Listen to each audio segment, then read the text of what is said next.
بسم الله والحمد لله والصلاة والسلام على أشرف المرسلين وعلى آله وصحبه أجمعين أما بعد رب اشرح لي صدري ويسر لي أمري واحلل عقدة من لساني يفقهوا قولي അള്ളാഹുവിൻ്റെ ഹബീബ് സല്ലല്ലാഹു അലൈഹി വസല്ലം തങ്ങളുടെ തിരുനാമങ്ങൾ അൽഹംദുലില്ലാഹ് വലിയ അഭിമാനവും സന്തോഷവും ഉണ്ട്.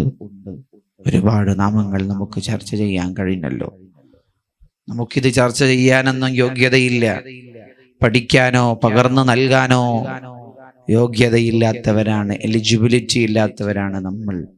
ആ ഒരു വിശ്വാസമാണ് നമുക്ക് മുത്തുനബിയിലേക്ക് ചേരാൻ, അവിടുത്തെ ഇഷ്ടം സമ്പാദിക്കാൻ ഈ ഒരു കാരണമാവണേ എന്ന പ്രാർത്ഥന മാത്രമാണ് നമ്മുടെ മനസ്സിലുള്ളത്.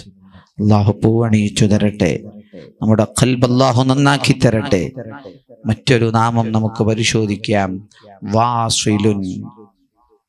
വാസിൽ വസ്വല യസ്വിലു സിലതൻ ഫഹുവ വാസിലുൻ. വാസിൽ എന്ന് പറഞ്ഞാൽ അല്ലാഹുവിലേക്ക് ചേർന്നയാൾ,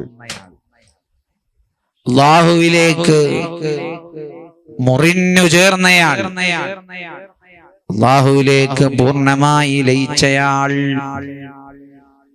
അതാണ് മുഹമ്മദുർ റസൂലുള്ളാഹ് സ്വല്ലല്ലാഹു അലൈഹി വസല്ലം തങ്ങൾ. ഏത് മേഖല എടുത്തു നോക്കുമ്പോഴും, എപ്പോൾ നോക്കുമ്പോഴും അല്ലാഹുവിന്റെ ഹബീബിന് ചിന്ത അല്ലാഹുവാണ്. അല്ലാഹുവിൽ മുറിഞ്ഞു ചേർന്നു. ഇബാദത്ത് ചെയ്യുമ്പോ വല്ലാത്ത മാധുര്യമാണ്. അല്ലാഹുവിൽ മുറിഞ്ഞു ചേർന്നു. ത്വഹ റസൂലുള്ളാഹി.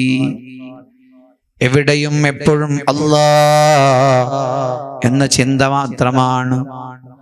പാതിരാ നേരത്ത് ക്ഷീണം വകവെക്കാതെ അവിടുന്ന് നിസ്കരിക്കും. കാലുകൾ നീരുകെട്ടിപ്പോ, ചോര തളം കെട്ടും. കൂട്ടുകാര്, സ്വഹാബികൾ, കുടുംബക്കാര് ചോദിക്കും, എന്തിനാണ് നബിയെ ഇങ്ങനെ പ്രയാസപ്പെടുന്നത്? അങ്ങ് പ്രയാസപ്പെടേണ്ടതില്ലല്ലോ. അവിടുന്ന് പറയും, അഫലാ അകൂനു അബ്ദൻ ശകൂറാ. ഓ കൂട്ടുകാരെ, ഞാൻ അല്ലാഹുവിന് നന്ദിയുള്ള ഒരു അടിമയാകണ്ടയോ? അല്ലാഹു എനിക്ക് കോടാനുകോടി അനുഗ്രഹങ്ങൾ ചെയ്തു തന്നു. ആ റബ്ബിന് നിഅമത്തുള്ള, ആ റബ്ബ് ചെയ്തു തന്ന നിഅമത്തിന് നന്ദിയുള്ള ഒരടിമയായി ഞാൻ മാറേണ്ടയോ? മുത്തുനബിയുടെ ചോദ്യമാണ്. എല്ലാ സമയവും അല്ലാഹ് എന്ന ചിന്തയാണ്. ഇവിടെയും അവിടുന്ന് ജുല്ലു നളരിഹി അൽ മുലാഹള. അവിടുന്ന് ഏതെങ്കിലും സൃഷ്ടികളിലേക്ക് നോക്കുമ്പോ, മരങ്ങളിലേക്ക് നോക്കുമ്പോ, കല്ലുകളിലേക്ക് നോക്കുമ്പോ അല്ലാഹ്, ഈ ചിന്തയാണ് മുത്തുനബിക്ക്. അല്ലാഹ് അല്ലാഹ് അല്ലാഹ് എന്ന ചിന്തയാണ്.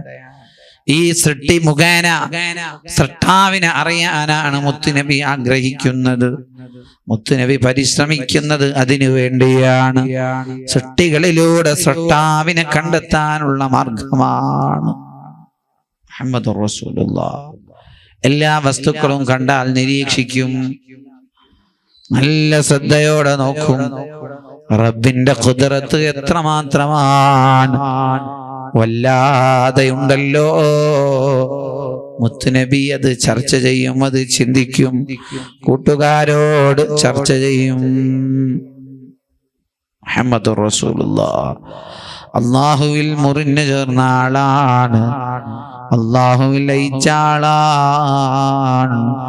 അല്ലാഹു നമുക്കും തൗഫീഖ് നൽകട്ടെ. മുത്തുനബിയെ കുറിച്ച് ഒരുപാട് അറിയാൻ, ഉൾക്കൊള്ളാൻ, മാറ്റങ്ങൾക്ക് വിധേയമാവാൻ അല്ലാഹു നമുക്ക് തൗഫീഖ് നൽകട്ടെ. ആമീൻ ബിറഹ്മതിക യാ അർഹമർ റഹീമീൻ.